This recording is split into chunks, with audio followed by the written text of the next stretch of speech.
welcome to Jackie's Lyric Corner. I am Jackie, and it's time for my first bookish update of August. So as of today, when I'm filming this, it is August 1st. And as usual, I am struggling with my TBR. I really shouldn't be, just shouldn't do TBRs, because then I end up overdoing it and having too many books that I'm looking at my shelves and thinking, oh, I want to read that, I want to read that one.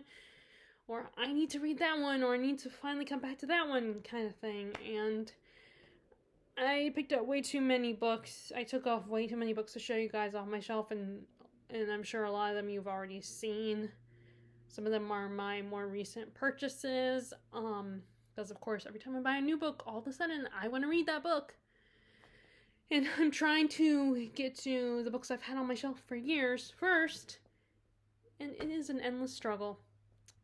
So I do have, I did take a trip to Givens Bookshop. And so I have some books to haul for you guys. And of course there's only 3, like always. But I'm also going to show you the books that are the possible books that I might read in the next couple months. Although September may not consist of as much, or at least the first week or so, because we'll be going to actually I don't know. At some point in September I won't be reading any of my own books. I'll be reading whatever's on my Kindle, because that's when we're talking about going to London, and I'm not going to bring any of my books with me. I'm just going to have books bring my Kindle with me, so it won't add weight to my to my suitcase. So let's see. I don't know what I want to talk about first. I guess I'll talk about my reading plans first, and then I'll end it on the book haul. So, like I said, some of these books are ones that I recently purchased in the last a week ago, and some of them are ones that I have been seeing on my shelf. And I do try to do seasonal reading, but it does not go well, because, I end up there will be some books that I pick that I all of a sudden have a desire to read that don't, at least to me, feel like they fit the season. But I guess that doesn't matter. That's objective. So first, okay, I'm just gonna grab books. So first of all, we have I've been meaning to read The Invisible Man by Ralph Ellison. Like I said, I attempted to read what's it called? Native Son by Richard Wright, and I just wasn't feeling the book. I couldn't get into it. It was, I struggled with the main character. I know he's supposed to be that way. I understand that, but there is a tiny possibility, but as of right now, I'm probably just going to give the book back to my sister. And I could always borrow it again if I want to give it another shot, but I'm just not feeling it. But I do want to read The Invisible Man. And this was actually the original book I wanted to read. But then my sister only had Native Son, which I thought I saw that she had The Invisible Man. But it turns out she didn't. It turns out they did not have this one, so I ended up just borrowing Native Son from her, and then I saw this one at Givens a few weeks ago, so I ended up buying it, and you guys have probably seen the haul where I mentioned buying this book. But I was thinking about reading it towards the end of the summer. I don't know yet, but we will see. So then this was another Givens purchase, and it is a classic I had never heard of. It's The Best of Everything, and again, another one that you've already seen. And it's set in the 1920s, and it's about a group of women in a typing pool, and I don't know, but this kind of literature feels very summery to me. And it just the premise got me really excited and intrigued. And it's a 65th anniversary edition. Oh wait, no, it's set in the 1950s. Never mind, not the 1920s.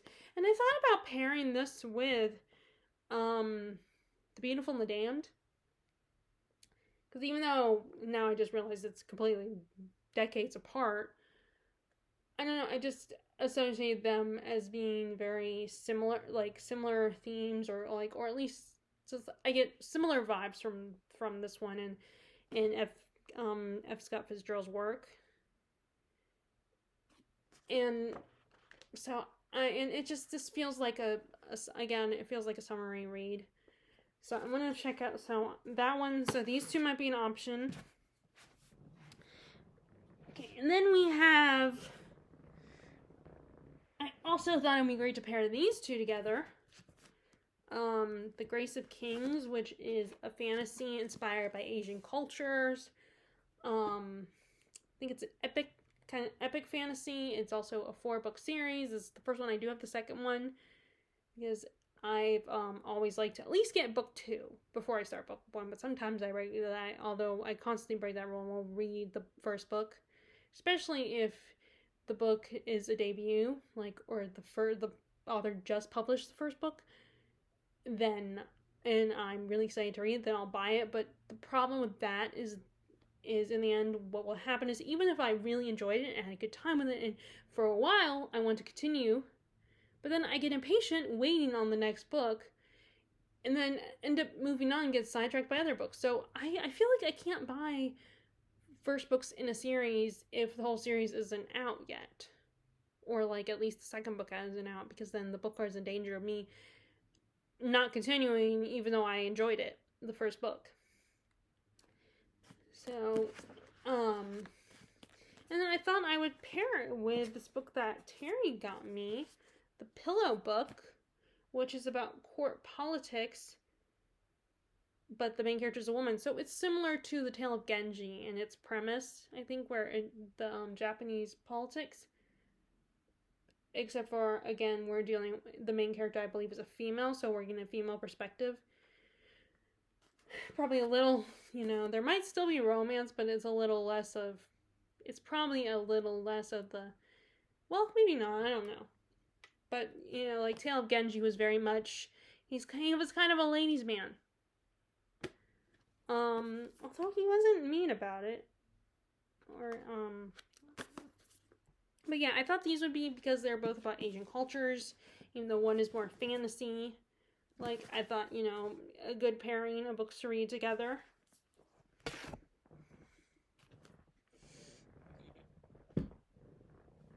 And then we have,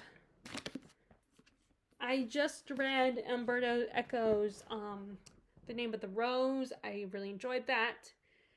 And this one kind of has a very Da Vinci Code-esque vibe with its premise, but there are, I don't know if it's, I think it's in one of the Goodreads reviews that it says it's a better version of the Da Vinci Code, or a better version of Angels and Demons in the way it's written. And it sounded like, and it just, the premise again sounded really cool. These editors are inspired by a fable, and they kind of make it into a real thing. I think. In using a computer.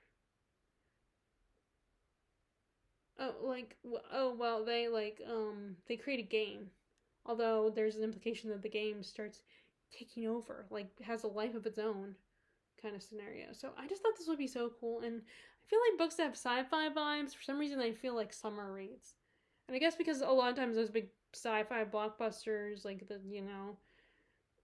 like superhero movies and stuff, I feel like those usually come out, those come out during the summer, so I always felt like sci-fi was very summer. And again, I loved reading The Name of the Rose. I mean, this is a very different story, but not only did I love The Name of the Rose, but like I said, I enjoyed Angels and Demons and Da Vinci Code, the premise and everything, and the idea of conspiracy theories and religion and all that.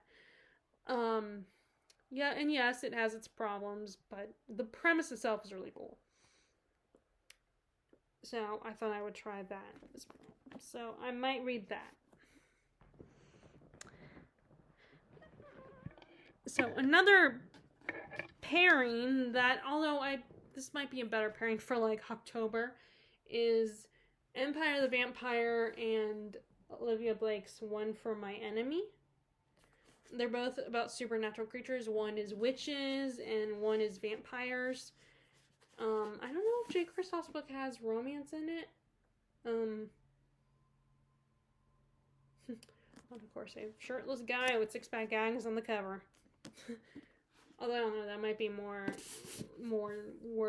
for Empire the Vampire than some of those other books that do that. But anyway, the premise felt very these two just felt, because they're both about supernatural creatures. They just felt like I should put them together. Although one is more like a fantasy world, and then the other one takes place in the real world. Yeah, it's modern day Manhattan in this one. And then this is a whole world where vampires rule. But I thought because they're both witches and vampires, then it would work. And I'm actually reading, where is it? I don't know where it is, but I'm actually reading Shadow of Night, the sequel to A Discovery of Witches, which is about a witch and a vampire falling in love. So, it would go well with these two.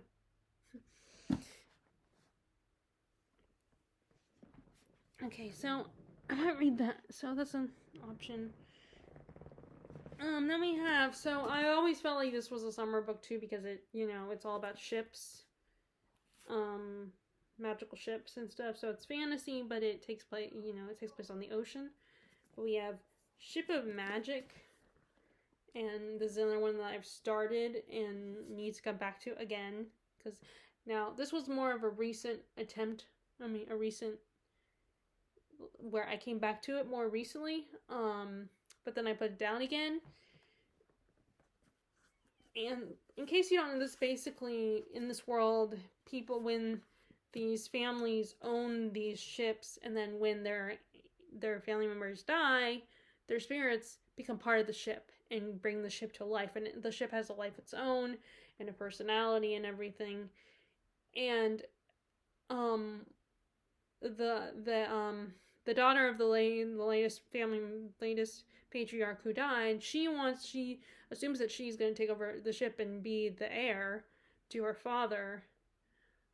But what ends up happening is when her father dies, they give the ship to her brother-in-law, who's a total ass.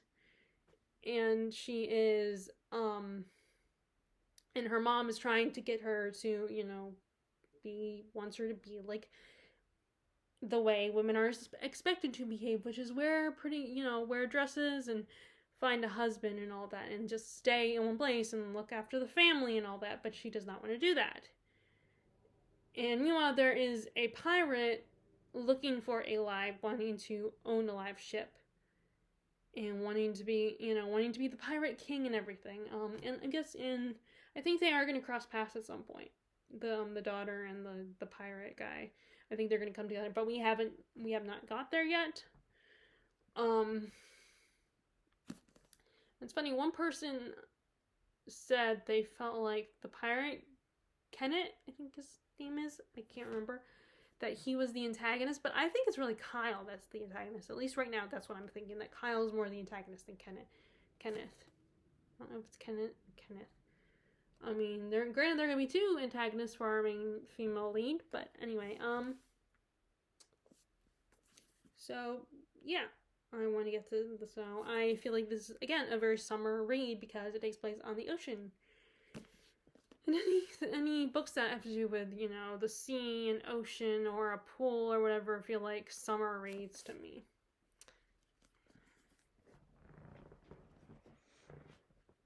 And I for a while consider doing kind of a quintessential American literature theme for this summer.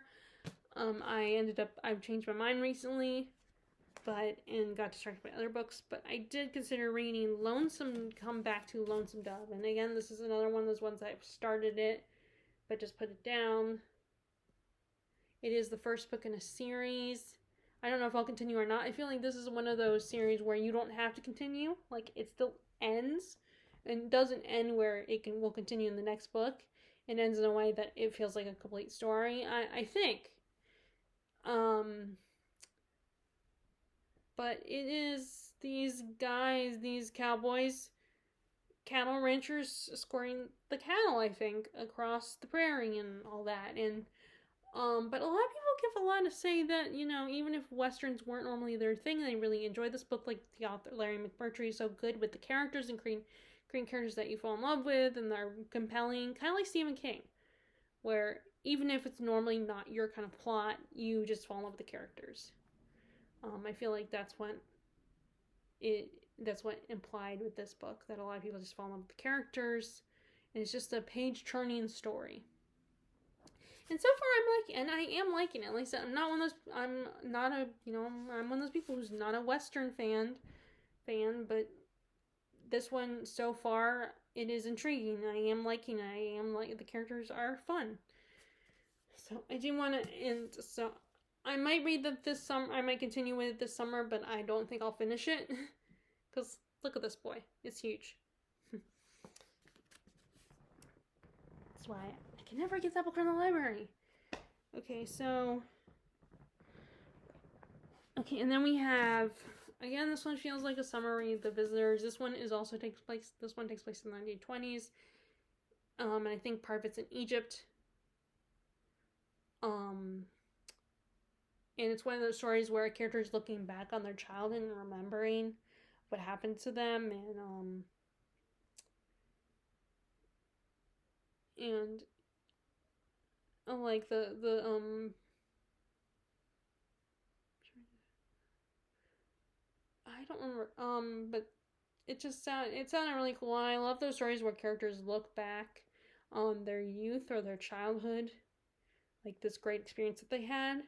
Plus, 1920s Egypt, like, I don't, sounds like a really cool idea. And, again, history and everything. I love history and looking back on the past. And, and I definitely, it's something, it's a way to experience this kind of stuff without actually doing it yourself. Because I don't know if I would want to be I thought about being an archaeologist, and I thought about, and the idea of going to Egypt, sort of does sound cool, but I don't know if I would ever actually want to go. So this is a way to do that without actually physically going there. So there's that one. Okay. And then we have, this was a recent purchase I got at Walmart, which is The Star and the Strange Moon by Constance Sayers. This sounded so cool. Like, it's this woman who gets sucked into the world of a film and has to survive, and then, like, decades later, this guy who's studying film decides to investigate what happened to the woman, and I think he finds out that she got sucked into the film.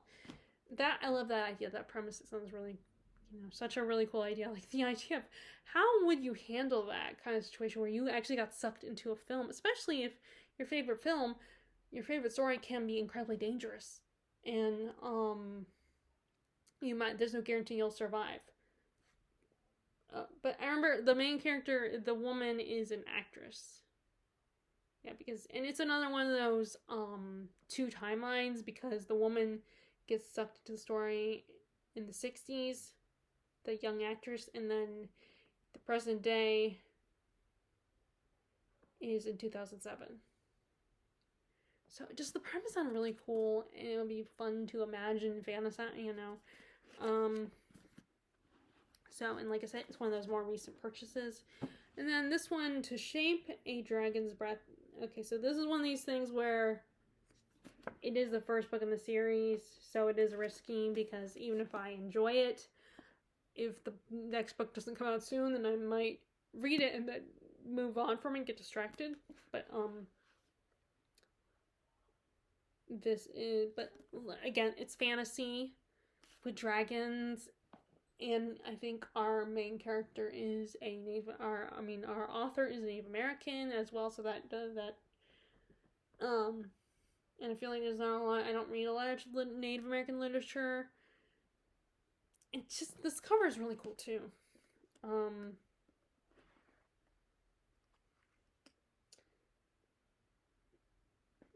But anyway, so this is one I'm thinking about reading as well.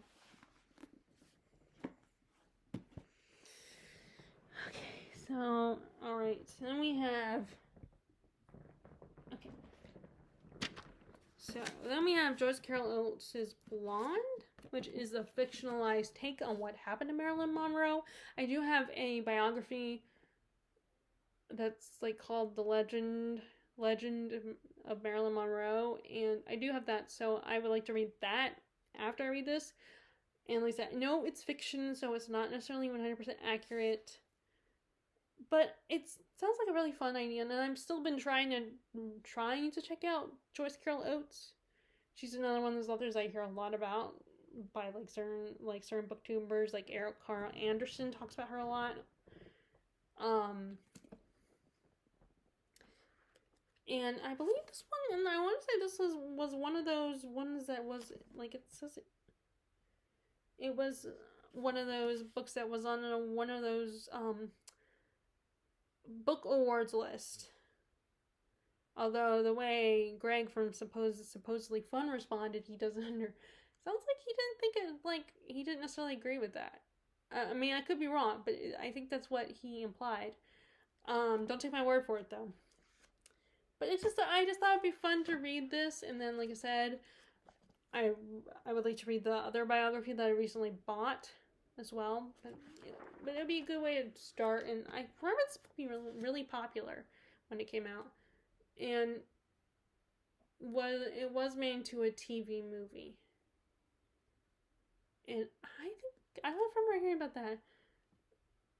But I do remember hearing that it might have come out around the same time that My Week with Marilyn came out, which is about this guy who met Marilyn Monroe and got to spend time with her. I don't know what his job was. He was in the film industry, but remember he got to spend a week with Marilyn Monroe. So that one is based on a true story. I think it's Eddie Redmayne and Michelle Williams. And I think maybe those two came out around the same time. I don't know. But this just sounded really cool and would be fun to read. Even if it's fiction, even if it's not accurate, even if it's fiction, not based on truth. Like I said, I do have a biography book. And I'm not going to look it up because I just want to read it and then look up what people think of it after the fact. Both these books. So again, this is one of the ones I think that I might lean more towards for the summer reading for August. Like I said, I feel like I should limit it to not as many books. And like I said, I don't know when we'll be going to our trip to London. Although I don't want to jinx it. Like, I don't want to get my hopes up too high because I don't want to, in case our trip gets canceled like last year it did. And then I might never get to go to London, which would be such a disappointment. And I just, like, last night before I went to bed, I watched Ruby Granger do a video where I watched her video on her last week in Oxford. And then I watched her video that was a Oxford book tour. And that just got me so excited. You know, and I don't want to get all worked up and then get disappointed again. Because something's going to happen that we won't be able to go. Knock on wood. That doesn't happen. But those videos, they get me excited about going to Oxford and checking out the college and the town and everything. And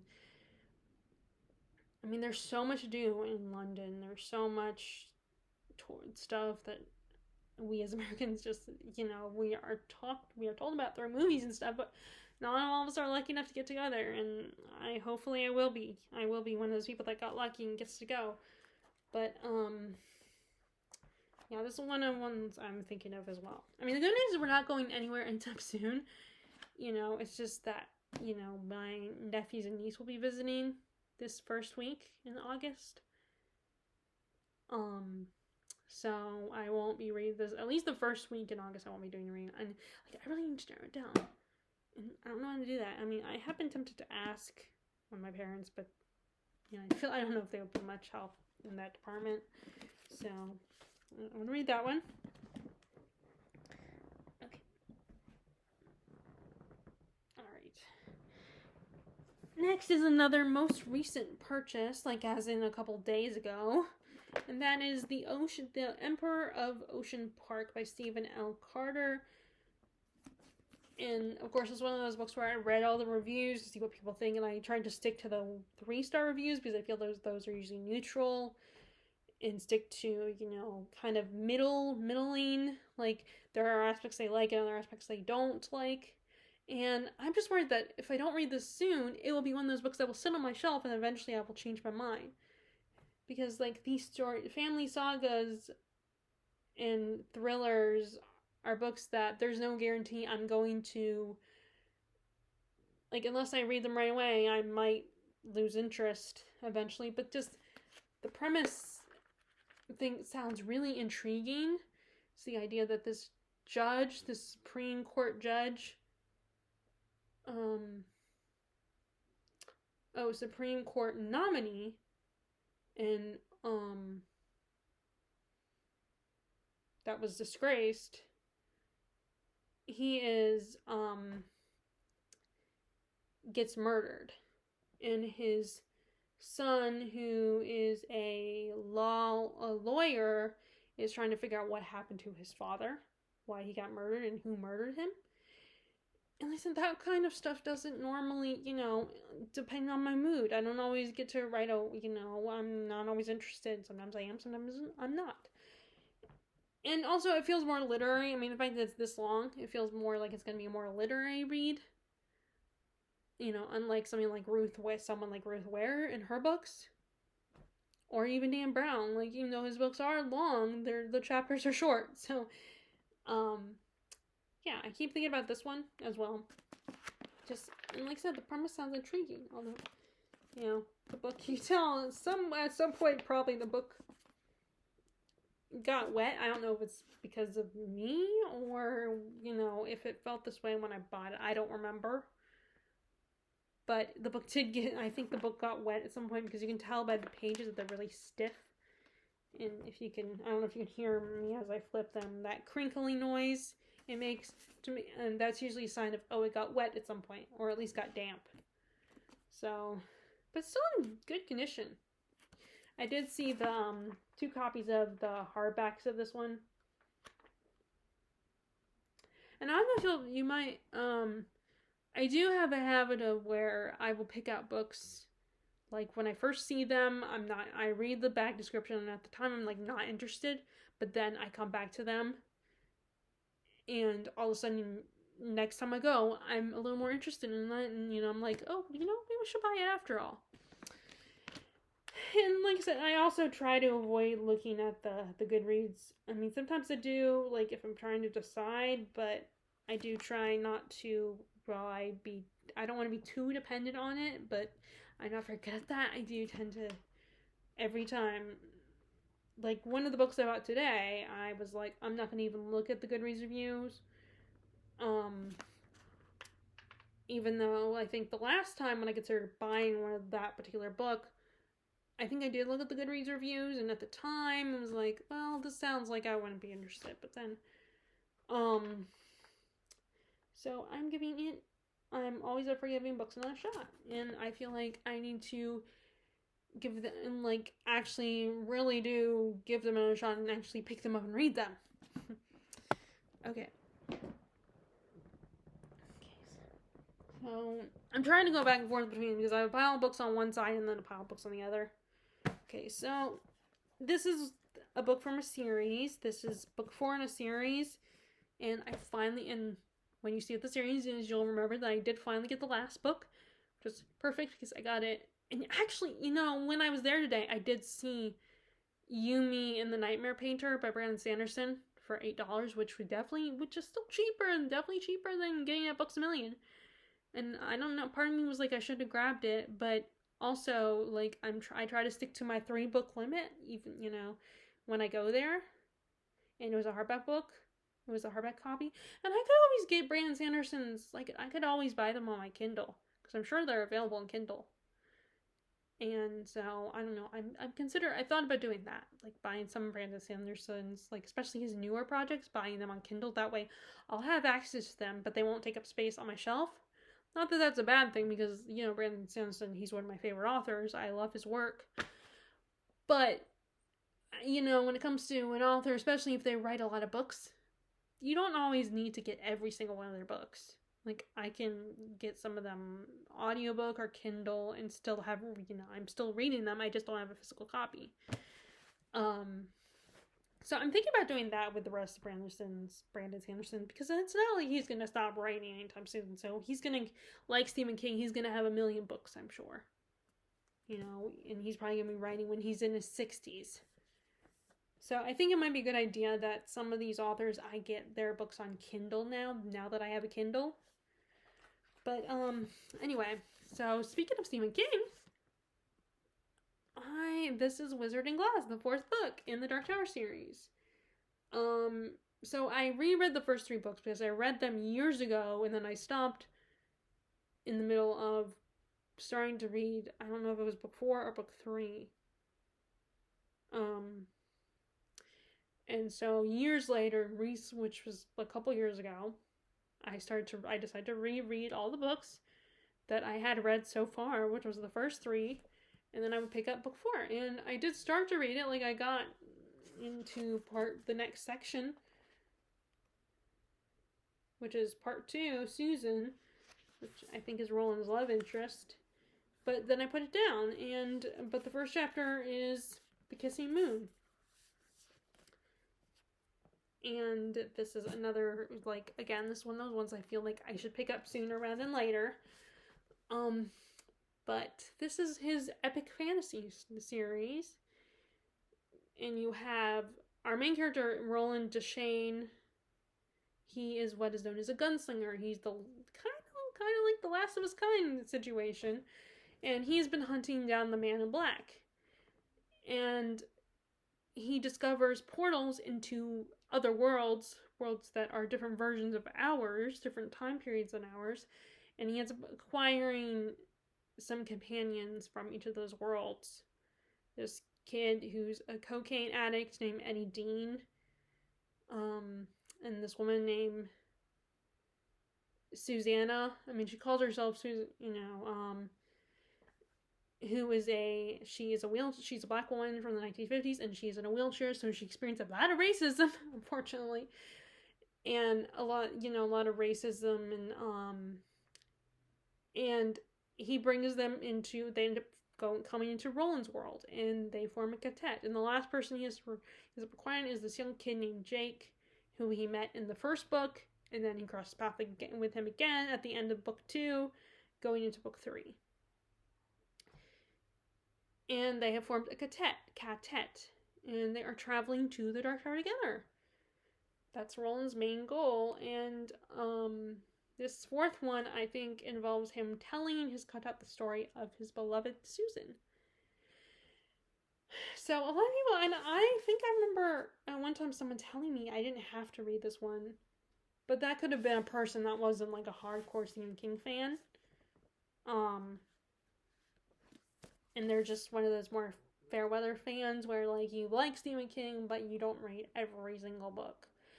Granted, I'm somewhere between a fair weather fan and a constant reader, because I'm not interested in every single one of his books. Like, I'm not interested in the Mr. Mercedes series, which is being adapted, I believe.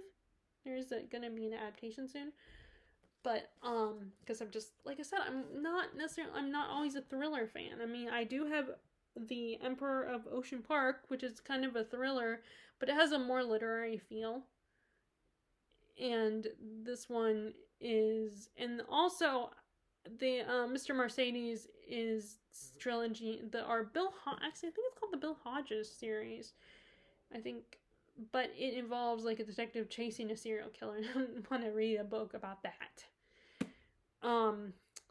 But I do read a lot of King's books, so I don't want to call myself a fair weather fan. I feel like I'm more closer to a constant reader, even if I don't read everything by Stephen King. But yeah, and like I said, you already saw that I finally got the last book, book 7, for $4. It did not have like Yumi and the Nightmare Painter was a new something they recently acquired, which I'm so glad. I was talking to the one of the women that is probably my age or older. I think she looks like she's more my age, but then I look a lot younger than my actual age. I was talking to her about it, and, I was talking about my only issue is that that bookstore lacks fantasy. Which I wish I talked to her, because I did wonder if she was kind of hinting to me that about bringing fantasy in if I have any. And I try to, but it's like the ones that a lot of times when the fantasy books I read, sometimes most of the time I end up wanting to keep them. I mean, not always, because I still need to recycle my books and go through them. But like Stephen King is definitely not one of those authors that I'm gonna, unless I just did not love the book. He's an author that's gonna stay. Like a lot of people. Which is ironic, because I do give at the same time, even though I'm a little bit, I understand that people have trouble parting with Stephen King if they're a fan, but at the same time I do get frustrated when the only Stephen King books are mass markets, and it's a very limited selection. So maybe that makes me a little bit of a hypocrite. But anyway, so there's this one, and then let me go ahead. The other Stephen King book I'm thinking about reading is The Talisman. This was a book he co-wrote with Peter Straub, and it does have a sequel called Black House. And I did almost buy that one last time I went to Books A Million, but I ended up not getting it and coming back, and I'll buy it at some point. And a lot of times my excuse is that I always tell myself, well, I haven't read the first book, so let me read the first book and then I'll buy it. But I think this is a fantasy book, and even though I think it is considered an adult book, the main character is a young boy, I believe. And from, like, when I was watching, what is his name? Mike, from Mike's Book Reviews, he said he didn't love this one as much, but that's also because he's not the target audience. Like, he's not, wasn't necessarily the book for him. But I think he did like Black House, its sequel. But yeah, I figured fantasy, it's definitely my cup of tea. And I do feel like some of Stephen King's more fantastical supernatural stories are probably more my thing than his thrillers and his detective stories. Like, I don't know if I'll ever get around to Joyland or, like I said, the Bill Hodges trilogy or series or whatever, but I could always make exceptions. But anyway, so this is the other Stephen King I'm thinking about reading, The Talisman. And then we have... Okay, so this is one that I've said before, and I'll say again, I feel like I need to get to this one rather sooner than later. And that is The Ultimate Through Hike, written by Christopher Cancilla.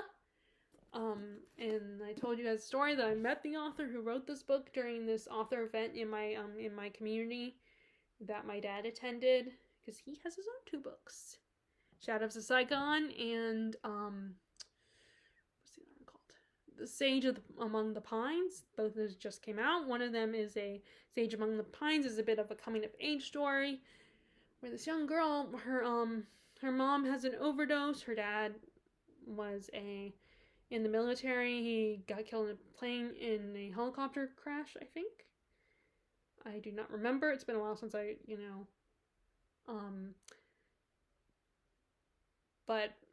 and she ends up, while her mom is in rehab, she gets sent to live with her grandparents, and it's her growing up and learning more, figuring herself out, figuring out what in growing up and learning life lessons and experiencing high school and all of that. And it's, and then the other one, his first book is Shadows of Saigon, where an old man, after he has a heart attack, while he's in the hospital, looks back on his life and his high school years and how he met the love of his life in Vietnam and surviving the war. In case any of you are interested, please check them out. Get them on Amazon. I think my dad said has said you can get them at Barnes & Noble as well. But I think you'll have better luck with Amazon if you're interested. So anyway, so I keep meaning to get to this. And I don't know, maybe I'm putting too much pressure on myself and jinxing myself because every time I bring it up, I don't ever get around to it. This takes place in space, I believe, and it's hiking across a planet. I remember, as I said last time, the premise sounded really cool. The idea of combining hiking and in space on a planet, just the idea is really cool. And the author signed it, and it was I really liked the conversation I had with the author. He was very nice, very really cool. So, and it's big print, which is also really nice. Okay, so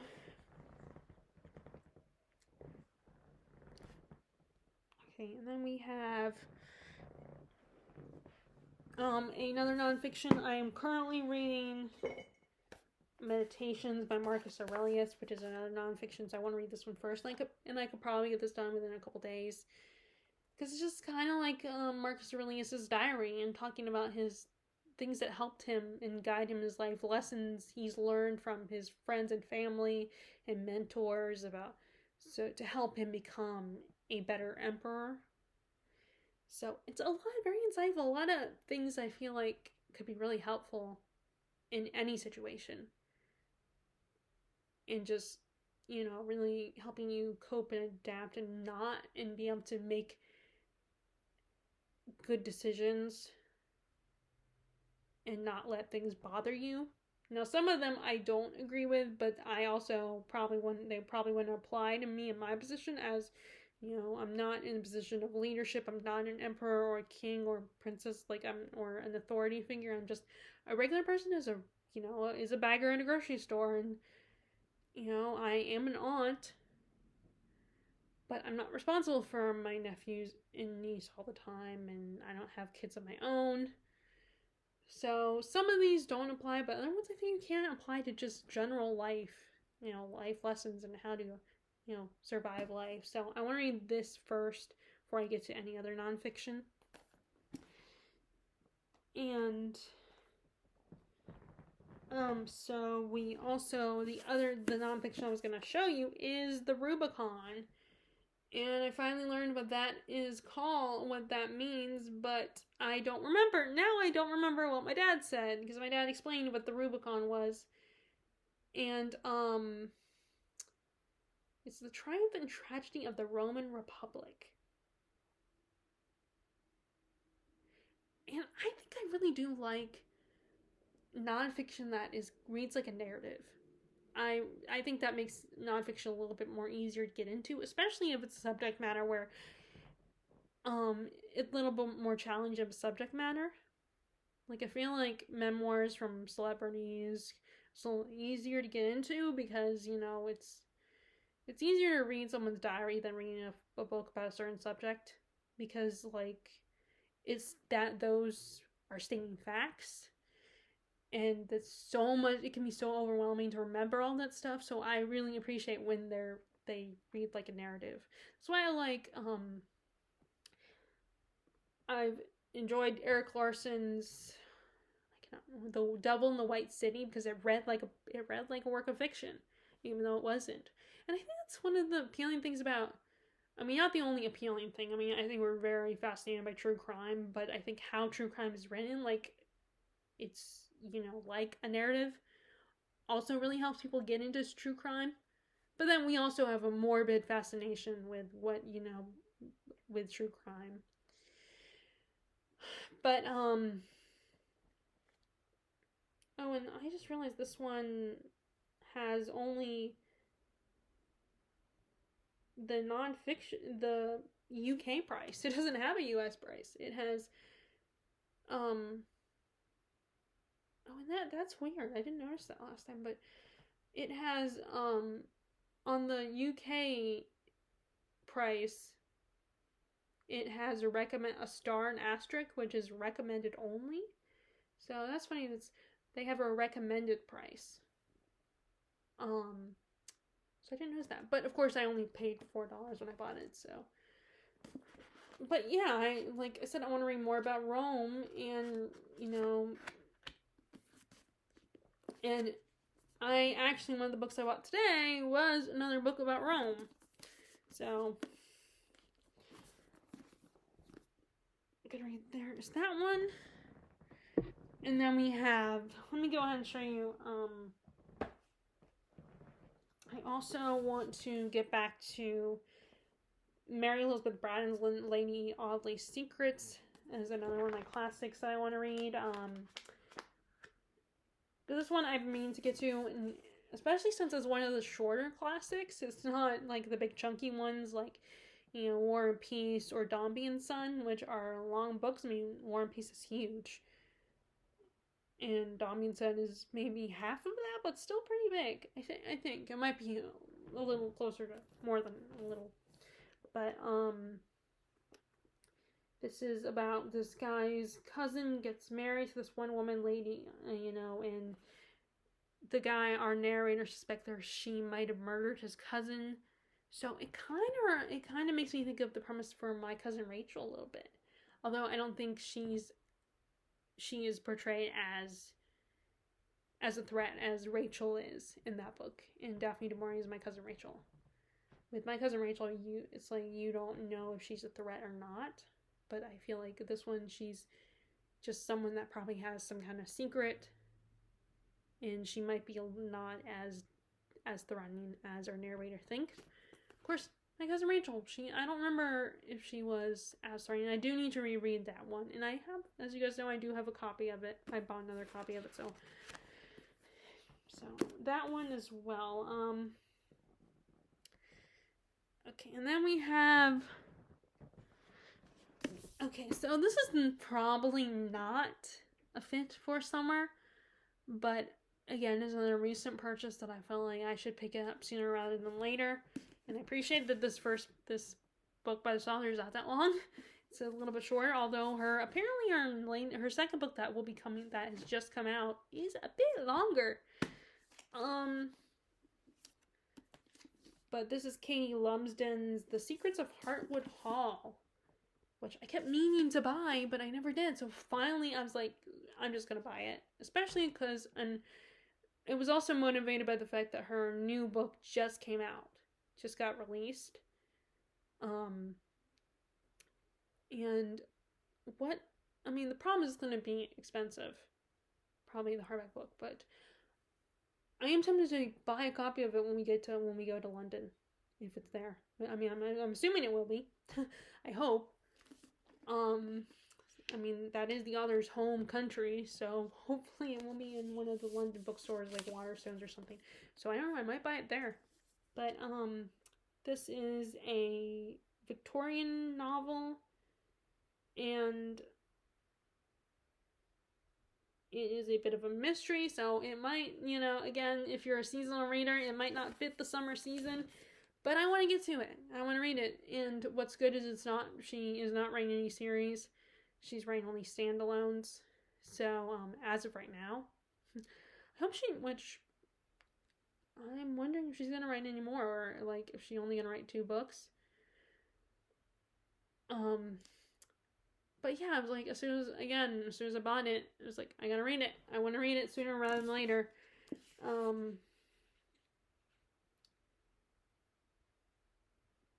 And she is a governess, so becomes a governess. And of course, there's something about Heartwood Hall, some mysteries that she has to figure out and solve. And there's a romance. She's a widower, but she does get a second chance at love. It sounds like from the book description.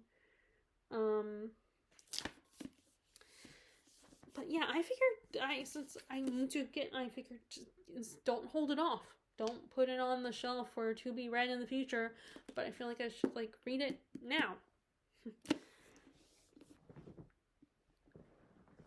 Okay, so then we have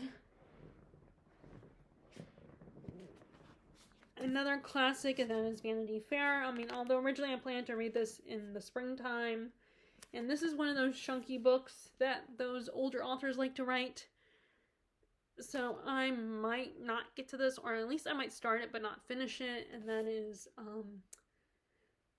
this is one of those ones that I've heard about over the years. our main character is manipulative and a mean girl, and these two girls are competing for, like, they're kind of, sounds like they're kind of frenemies.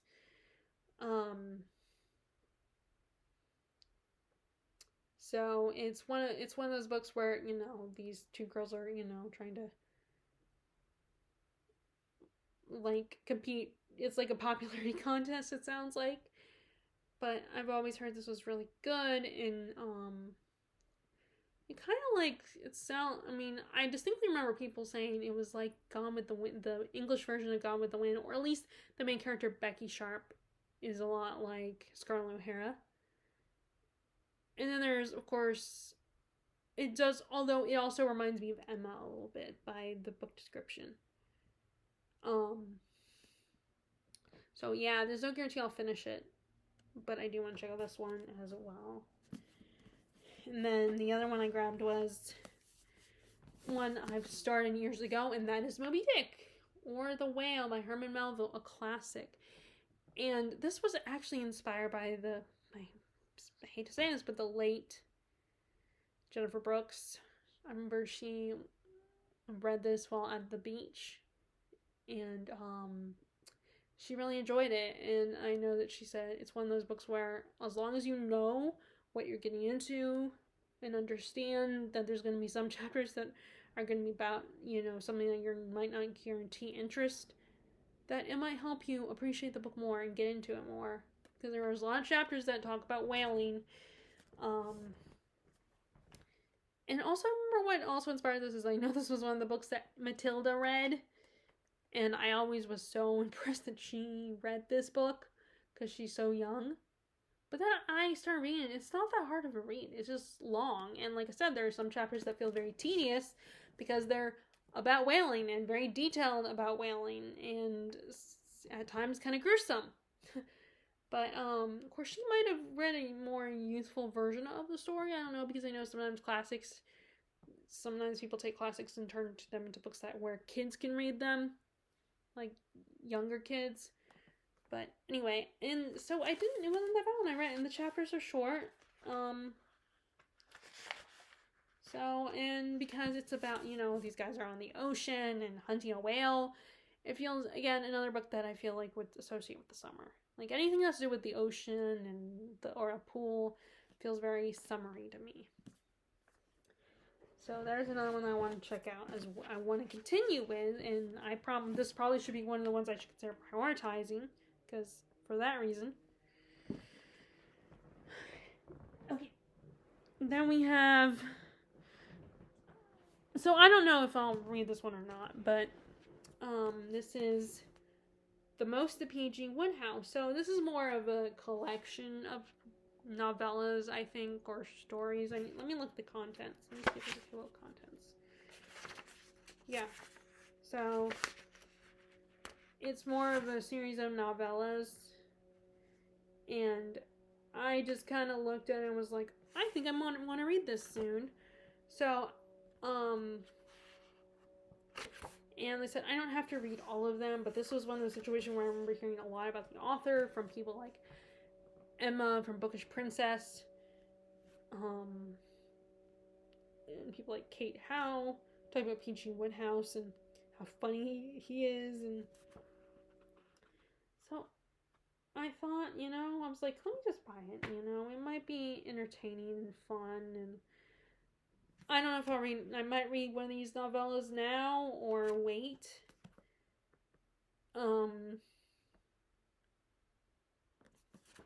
But so, yeah, I'm not going to read the whole thing, but at least maybe one of the novellas in this collection.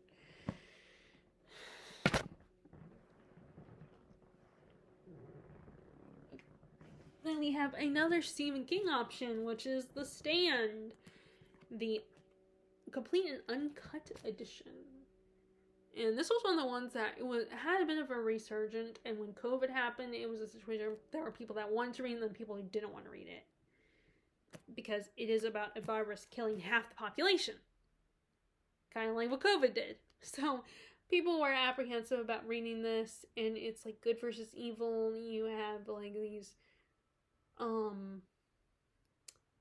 the survivors are like, you have survivors who go with Mother Abigail, who's good, and she's a healer, but then you have these other people that go with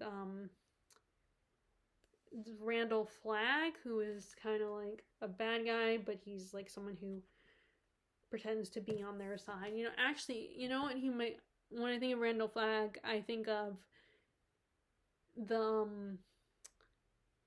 in Ghost Whisperer, the guy with the wide brim hat. The ghost that he collects. He's trying to collect souls, and he's introduced in the in season 1 of Ghost Whisperer, and he corrupts people and whatnot. So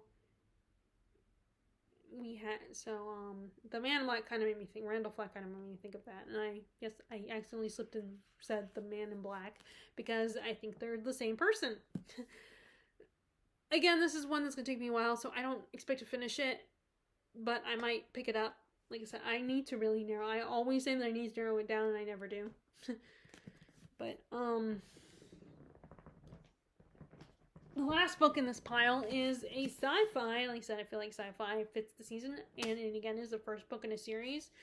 And well, actually a trilogy. It's 2 authors, and that's Sky Without Stars, which is a Les Miserables retelling set in space. And that's all I know. And I have been meaning to read this. I keep thinking about it, but then I keep putting it in the pile of books to be donated. And I keep thinking I should give it another shot and try it. And but like I said, and again, I have this other problem where I have books from series. I'll start reading the first one, but I won't get book 2 for a long time. And then eventually I will move on and get sidetracked by other books. So I have been thinking about reading this one as well. And like I said, I feel like sci-fi feels like a summer theme. Okay, so that's the last book in that pile, and we have one more book in this pile as well. And that is my F. Scott Fitzgerald collection of his novels and some of his short stories, which I've read some of them already from the other bind-up I used to have, but I ended up donating. But this has The Great Gatsby, This Side of Paradise, The Beautiful and the Damned, The Curious Case of Benjamin Button, and then Other Tales of the Jazz Age.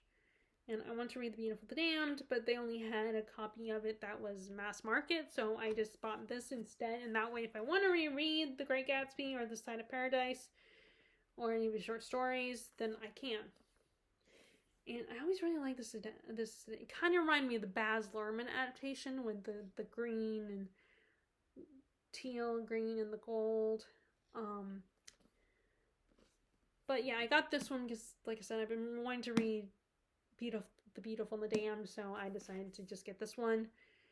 And I might reread Beautiful and the Damned this summer, so we're towards the end of the summer, the rest of the summer. So now let's show my book haul, people.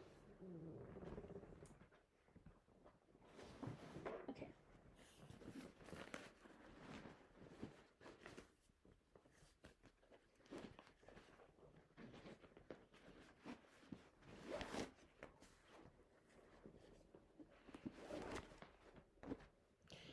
Okay, so here's the Rome book I bought. I considered buying this last time I went, last week.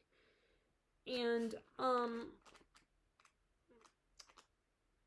lot of people a lot of reviewers said this was probably for more of a, like, not for beginners on the history of Rome, I think. And, like, it talks about random stuff. But I still got it because it just seems so, like, fun and,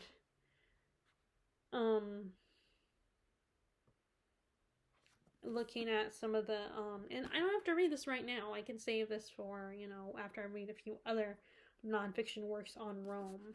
But, I'm trying, like I said, I'm trying to get as many books on Rome as I can and really get to explore Rome and make Rome my Roman Empire.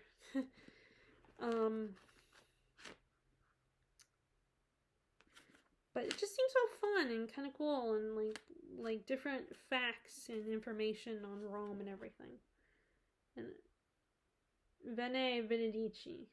I don't know if I'm saying that right, but this is funny that was the phrase that in Doctor Who, when his companion was Donna, and they go back to Rome when Vesuvius erupted, right before Vesuvius erupted, and I remember Donna was asking about, like, you know how, of course, if you watch Doctor Who, you know the TARDIS translates languages, and I remember she asked, what will happen if I say this phrase, Veni Vidi Vici, and I remember the guy said she sounded like she was Celtic. So I always thought that was really funny. That, an actual Latin phrase would not work, and it would make her sound like she's Celtic. So, but yeah, I ended up buying that. And then I bought this, again, I mentioned Erik Larson. So this is it's Dead Awake, and it's about the Lutasina. This was the other famous shipwreck that happened after Titanic, I believe. And I've always been in those kinds of stories are always intriguing to me. And because I love Titanic, it makes me cry every time. Although I've never read an actual book that talks about Titanic. I've only seen the movie Titanic, and then other and of course heard the history and everything. So, but yeah, like I said, I really like Erik Larson, his book Devil in the White City. I like how that was told and everything. So I thought I would go ahead and buy this as well. So that's my other nonfiction. These are my two nonfictions. And then the last book is The Rose Labyrinth. Tatiana Hardy. This was the book that I mentioned earlier that I think when I looked at reviews, it did give me some ideas. I wasn't sure about it. But but I do want to start to try to, before I like books that I'm excited about or intrigued by in the moment, to read them before I look at Goodreads. But the problem is I also use Goodreads to narrow down my selection, because when I'm at, any bookstore, I pick lots of books out to choose which ones I want to buy. So again, this is very much a in the vein of Da Vinci Code, I think, and Angels and Demons, where there is a mystery involved and a conspiracy, and you're solving a puzzle and a riddle, and it is, I think, one of those books that goes back and forth between the present and the past. And it's one of those also where it's I wish archaeology was like this, but it's probably not. It's probably more boring and not as fun and exciting. There's not all these, it's not all adventurous. But yeah, so that is my book haul. So again, that's my book haul, and these are books that I'm possibly going to read during August and into September. Like I said, I might not get to them all, because by September, hopefully we will be going to London at some point during the month. But anyway, I would love to know what you are currently reading. Do you have any more plans for the rest of this? Do you have plans for the rest of the summer as far as your reading goes? Would love to know what those are. I hope you are enjoying your reading. If you like this video, it will help if you give it a thumbs up and click subscribe if you are interested in watching more of my videos, and click the bell icon if you want to be notified about my latest videos. And I will talk to y'all later. Alright, bye!